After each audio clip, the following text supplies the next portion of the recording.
حضرت انس رضی اللہ تعالیٰ عنہ نے ارشاد فرمایا کہ آپ صلی اللہ علیہ وسلم نے مجھے 5 نصیحتیں ارشاد فرمائی جو ہم آپ سے ذکر کریں گے۔ آپ صلی اللہ علیہ وسلم نے فرمایا، اے انس، وضو کو کامل طریقے سے کیا کرو۔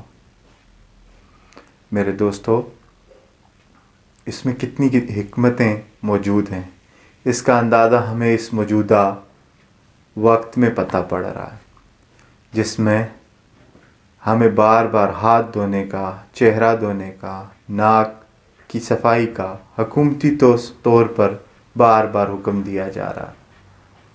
اس سے ہمیں وضو کے روحانی، وضو کے جسمانی اور طبی فوائد کا اب ہمیں بخوبی اندازہ ہو چکا ہوگا۔ وضو کے روحانی فضائل کے بارے میں صوفیہ ارشاد فرماتے ہیں کہ جب آدمی وضو کر لیتا ہے تو وہ اللہ کی رحمتوں کے ایک دائرے میں آ جاتا ہے۔ جب تک وہ وضو سے رہتا ہے تو وہ رحمتوں کے حصار کے اندر رہتا ہے۔ آپ صلی اللہ علیہ وسلم نے حضرت انس رضی اللہ تعالیٰ عنہ سے ارشاد فرمایا کہ اے انس، جو بھی تمہیں میرا امتی ملے اسے سلام کرو، جو بھی تمہیں میرا امتی ملے اسے سلام کرو۔ میرے دوستو، کیا ہمارا اس پر عمل ہے؟ ہم صرف اس کو سلام کرتے ہیں جس کو ہم جانتے ہیں۔ اگر ہم جس کو نہیں جانتے ہم اسے سلام نہیں کرتے۔ اگر کر بھی دے کوئی انجان ہمیں سلام بحیثیت مسلمان، تو ہم اسے جواب دینے سے پہلے یہ ضرور سوچتے ہیں کہ ہمارا اس سے کیا تعلق ہے۔ ہمارا تمام مسلمانوں سے ایک برادرانہ تعلق ہے، اور کوئی بھی مسلمان اگر ہمیں ملے تو ہمیں اسے سلام کرنا چاہیے، اور اگر کوئی ہمیں سلام کرے تو ہمیں خوش دلی سے مسکرا کر اسے اس کا جواب دینا چاہیے۔ تیسرا آپ کو نصیحت کی حضرت انس کو حضرت حضور صلی اللہ علیہ وسلم نے، اے انس، جب گھر میں داخل ہو تو سلام کرو۔ میرے دوستو، ہمارے اکثر دوستوں کا گھریلو یہ ماحول ہے، یہ معمول ہے کہ جب گھر داخل ہوتے ہیں انتہائی منہ پھلایا ہوا غصے کی حالت میں، گھر والے، بچے، چھوٹے بڑے سب سہم جاتے ہیں۔ ایسا کیوں؟ مانا کہ ہم تھکے ہوئے ہوں گے، بیزار ہوں گے، اکتاہٹ ہوگی، لیکن جب ہم گھر میں داخل ہوں گے، اگر ہم سلام کر کے جائیں گے تو ہمارے ساتھ رحمتوں اور برکتوں کے دروازے ہم پر کھل جائیں گے۔ تو میرے دوستو، اسی ضمن میں صوفیہ اکرام ارشاد فرماتے ہیں کہ جب بھی آدمی کوئی گھر میں داخل ہو اور داخل ہونے کے بعد سلام کرے، سلام کرنے کے بعد ایک بار سورہ اخلاص شریف پڑھ لے، تو اللہ رب العزت اس گھر کو اور اس کے اہل خانہ کو کبھی تنگ دستی نہیں دے گا۔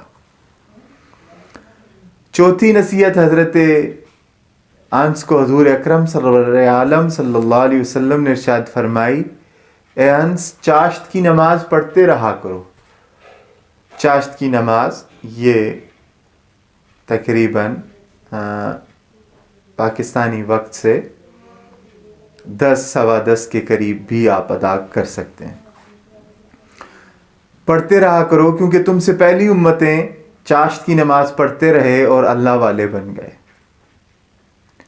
میرے دوستو، اگر ہم چاہیں تو چاشت کے 2-4 رکعتیں ہم وقت نکال کر پڑھ سکتے ہیں، اور اس کے بے پناہ فوائد ہیں۔ پانچویں اور آخری نصیحت جو انتہائی اہم ہے، میری کوشش یہ ہوتی ہے کہ آپ کے ساتھ وہ واقعات شیئر کروں یا وہ احکامات شیئر کروں جس میں ہمارے معاملات کا عمل و دخل ہے، ان کا تذکرہ آپ سے کروں، اور تاکہ ہم ان معاملات کو پڑھ کر، سن کر اپنی اصلاح کر سکیں۔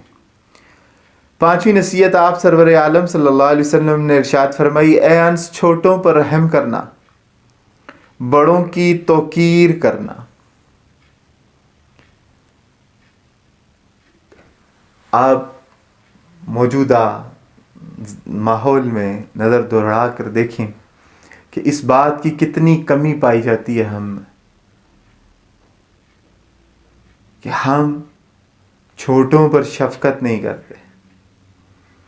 اگر کسی چھوٹے سے، کسی بیٹے سے، کسی بہو سے، کسی بیٹی سے کوئی غلطی ہو جائے تو ہم اس کو صحیح گرفت کر لیتے،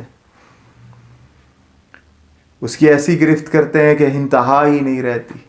بسا اوقات تو سننے میں آتا ہے گھر سے نکال دیا، ٹھیک ہے، اور مرنے تک منہ نہ دیکھنے دیا گیا۔ ایسے واقعات فقیر کی نظر سے گزرے۔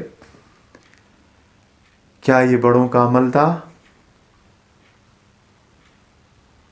ہمارے زمانہ طالب علمی میں اکثر بس میں جاتے تو کوئی سفید ریش والا ہوتا تو ہم اپنی سیٹ جس پر ہمارا حق بھی ہوتا تھا، جس کی ہم ٹکٹ بھی پے کرتے تھے، اس سے وہ بزرگ کو پیش کر دیتے تھے۔ مگر اب موجودہ دور میں جتنے ہم جدید ہوتے جا رہے ہیں اتنے ہی ہماری حرکات اور سکنات بہت خراب ہوتی جا رہی ہیں۔ بڑوں میں شفقت ختم ہو رہی ہے اور بچوں میں ادب ختم ہو رہا ہے، توقیر ختم ہو رہی ہے۔ اگر میں اور آپ چھوٹوں پہ شفقت اور بڑوں کا ادب کرنا شروع ہو جائیں گے تو اس کا صلہ ہمیں کیا ملے گا؟ تو آپ صلی اللہ علیہ وسلم نے ارشاد فرمایا، اے انس چھوٹوں پر رحم کرو، بڑوں کی توقیر کرو، اور ایسا کرنے سے تم قیامت والے دن میرے ساتھی ہوگے۔ میرے دوستو، اس سے بڑا ہمیں اور کیا انعام چاہیے، یا ہمیں اس سے بڑے کیا ساتھ کی ضرورت ہوگی کہ جب ماں بیٹے کو چھوڑ دے گی، بیٹی باپ کو چھوڑ دے گی، ٹھیک ہے، ان 5 باتوں پر عمل کرنے سے سرور عالم صلی اللہ علیہ وسلم کا ساتھ ہمیں اس حشر والے دن ہوگا۔ اللہ رب العزت سے دعا گو ہوں کہ مجھے اور آپ کو عمل کرنے کی توفیق عطا فرمائے۔